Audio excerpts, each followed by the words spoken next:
Hi, it's Madeline, and today I'm going to be reviewing More Than This by Patrick Ness.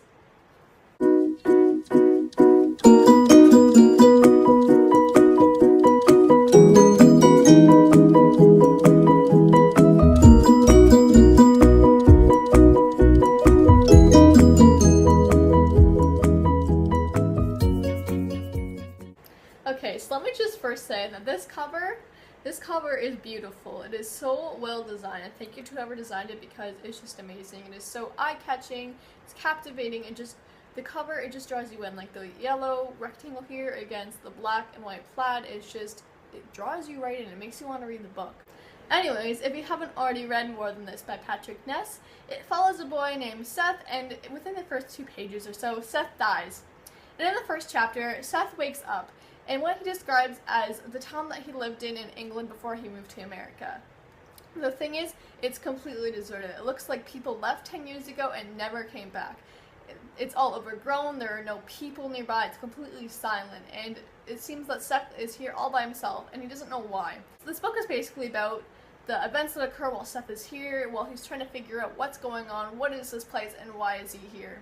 So if you haven't read this book, it's totally worth a shot. You should definitely try and pick it up. It is a pretty good book. I gave it a 4 out of 5 stars, or an 80%, and I did enjoy it. Now if you haven't read it, I would go suggest picking it up like I said, and then come back and finish watching this video because I'm going to be getting into the spoilery part. This book in general really made you think. It made you question what was going on, what was really happening, what was real and what wasn't real. When Seth woke up in England, you didn't know what was going on, and you didn't know what was going on. You're like, is this his own personal hell? Where is he? Is this somewhere you go after you die? Is this a simulation? Is this all in his head? Is this made up? What is going on?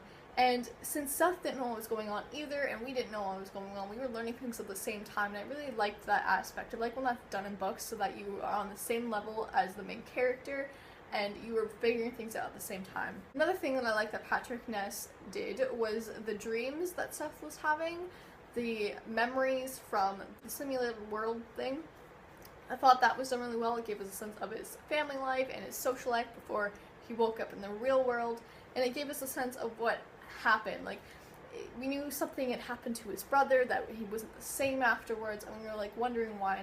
It was revealed that his brother Owen was captured by a prisoner escapee because Seth let him in the house. Well, they were little though, so how was he supposed to know?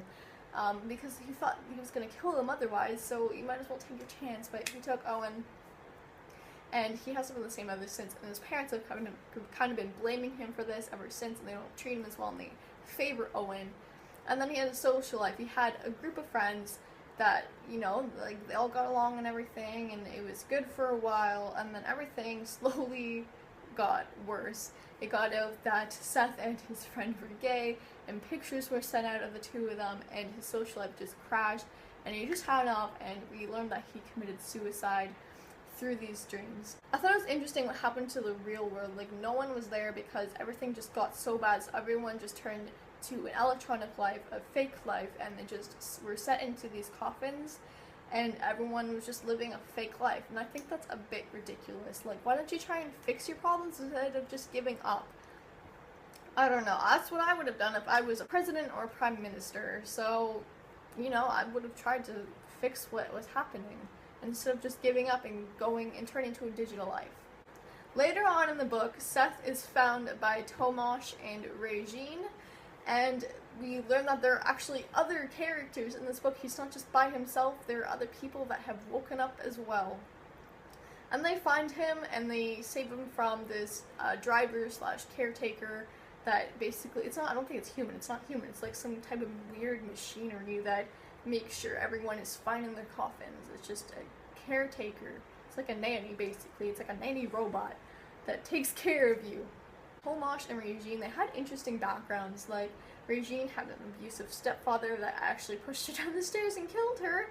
I don't think he was drunk, so I don't know if he actually meant to kill her, but she was killed. And then Tomasz, we later learn, at first he says that he's struck by lightning and he dies, but we later learn that he was coming from Poland, I believe, to England. They were smuggled into England on this boat, and he was shot when they got there because people are just like that. The theory that Tomasz and Regine had come up with was that they were awake because they had been hit in a certain place on their head, and that because of that they woke up in the real world and they didn't actually die in the simulation.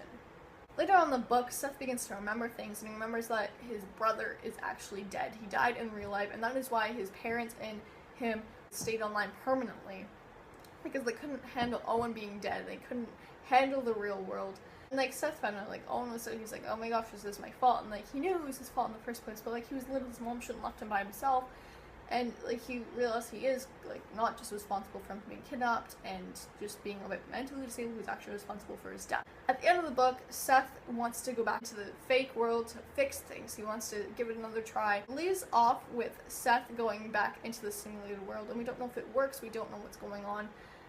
It just leaves off, it's wide open. I was just wondering, like, what's gonna happen next? Like, I know that Seth wanted to go on to try, maybe like tell people that you can wake up, there is a world outside of this world. But did that actually happen? What happened to Tomasz and Regine? What just happened on the outside? Like, what does the world become? Like, maybe I would have liked a little bit more, like a second book or something. That would have been cool, but I guess, like, it's trying to be open to make you think about what could have happened.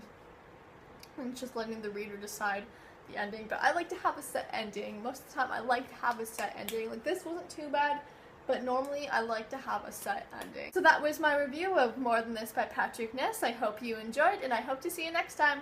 Bye!